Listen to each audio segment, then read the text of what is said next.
வணக்கம் நண்பர்களே, தமிழ் பிளாசம் சேனலில் மணத்தக்காளி விதை குழம்பு எப்படி செய்கிறதுன்னு பார்க்கலாம். அதற்கு தேவையான பொருட்கள்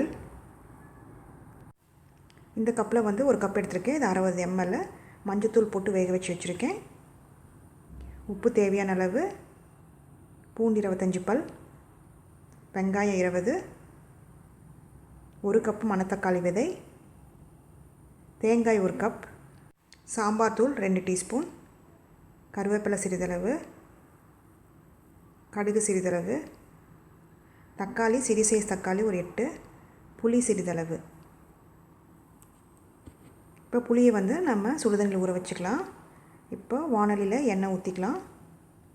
எண்ணெய் ஊற்றிட்டு வெங்காயம், பூண்டு இது நல்லா வதக்கி எடுத்துக்கலாம். சிம்லேயே வச்சு வதக்கிக்கோங்க.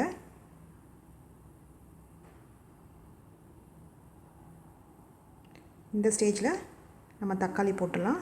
சின்ன சைஸாக தக்காளி இருக்கிறதுனால நான் அதை அப்படியே போட்டேன். பெருசாக இருந்தாலும் கட் பண்ணி போட்டுக்கோங்க. இது நல்லா எண்ணெயிலேயே வதங்கட்டும். பாருங்க, நல்லா வதங்கிருச்சு. இப்போ நம்ம அடுப்பு ஆஃப் பண்ணிடலாம். இதை ஆற வச்சுட்டு மிக்சியில் இதை விழுத அரைச்சி எடுத்துக்கலாம். பாருங்கள், ஐஸாக நல்லா அரைச்சி எடுத்துக்கோங்க. இப்போ வாணலியில் கடலெண்ணெய் ஊற்றிக்கலாம் 2 டீஸ்பூன். இப்போ மணத்தக்காளி விதையை நல்லா எண்ணெயில் நல்லா வதக்கிக்கலாம். இப்படி நம்ம வதக்கணும் அப்படின்னா கசப்புத்தன்மை எதுவும் தெரியாது. இப்போ வாய் புண்ணு, வயிற்று புண்ணு இதுக்கெல்லாம் நல்லது. பாருங்கள், இந்த அளவுக்கு நல்லா வதங்கணும். தோல் பாருங்கள் நல்லா சுருண்டு வந்துருச்சு. இப்போ நம்ம அரைச்சி வச்ச விழுதை ஊற்றிடலாம். இது நல்லா கிளறி விடுங்க.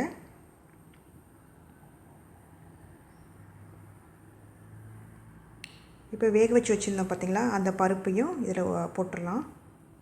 போட்டு நல்லா கலந்து விடுங்க. அடுப்பு மீடியமில் வச்சுக்கோங்க. வச்சு நல்லா கலந்து விடுங்க. இப்போ தேவையான உப்பு சேர்த்துக்கலாம். சாம்பார் தூள் சேர்த்து நல்லா கிளறி விடுங்க. ரொம்ப திக்காக இருந்ததுன்னா கொஞ்சம் தண்ணி ஊற்றிக்கோங்க.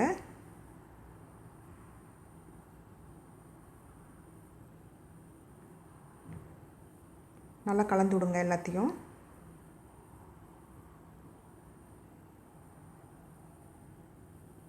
இப்போ நம்ம கருவேப்பிலை போட்டுடலாம். போட்டு நல்லா கலந்து விடுங்க. இப்போ தேங்காய் அரைச்சி ஊற்றிடலாம். நல்லா நைஸாக அரைச்சி எடுத்துக்கோங்க. இப்போ நல்லா நைஸாக அரைச்சாச்சு. இப்போ இது நல்லா வெந்துருச்சு. இந்த ஸ்டேஜில் நம்ம தேங்காய் அரைச்சி வச்சது ஊற்றிக்கலாம்.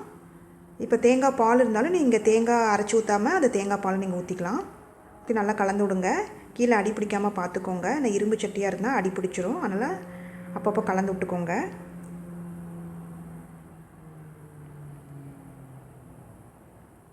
இப்போ புளி கரைச்சலை ஊற்றிடலாம். ஊற்றி ஒரு 3 நிமிஷம் கொதிக்கட்டும், போதும்.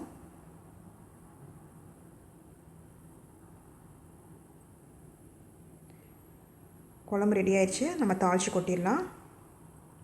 கடலெண்ணெய் சிறிதளவு ஊற்றிட்டு எண்ணெய் காஞ்சிருச்சு. கடுகு போட்டுடலாம். கடுகு பொரிஞ்சோடனே கருவேப்பிலையை போட்டுட்டு அடுப்பு ஆஃப் பண்ணிடலாம். இப்போ தாளித்து கொட்டிடலாம். அதில் சுவையான மணத்தக்காளி விதை குழம்பு ரெடி ஆயிடுச்சு. இந்த ரெசிபியை செஞ்சு பார்த்துட்டு உங்களோட கமெண்ட்ஸ் என்னன்னு சொல்லுங்கள். பிடிச்சிருந்தால் லைக் பண்ணுங்கள், ஷேர் பண்ணுங்கள், சப்ஸ்கிரைப் பண்ணுங்கள்.